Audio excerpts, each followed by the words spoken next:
On Tuesday, August 20th, ODHS Director Fariborz Pakseresht started the second leg of his statewide tour, visiting staff and community partners in the cities of Corvallis, Eugene, and Roseburg.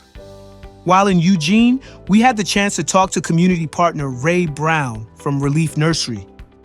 Here's what he had to say about his experience as part of the Community Partner Forum.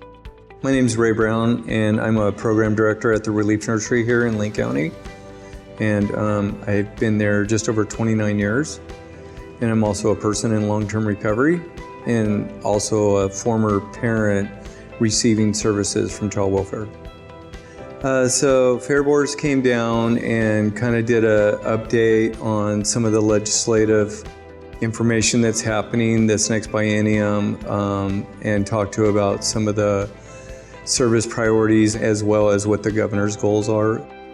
I'm really thinking about kind of our discussion that we had within our small group. We talked a lot about fentanyl being a pretty big game changer over the last couple of years with a lot of the services that we're trying to provide to ODHS child welfare referred families, and it's a real challenge.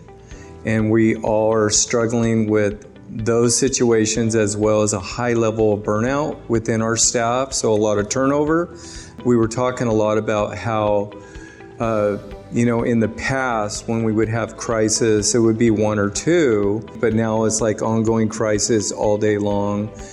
And so the level of burnout has been a lot higher at all of our agencies, and the workforce development is a challenge. You get people trained and onboarded, and then 6 months later they're moving on because it's just too intensive a work for them. So I feel like our agency has a really good relationship with ODHS. We do monthly meetings and talk about any potential barriers or referrals.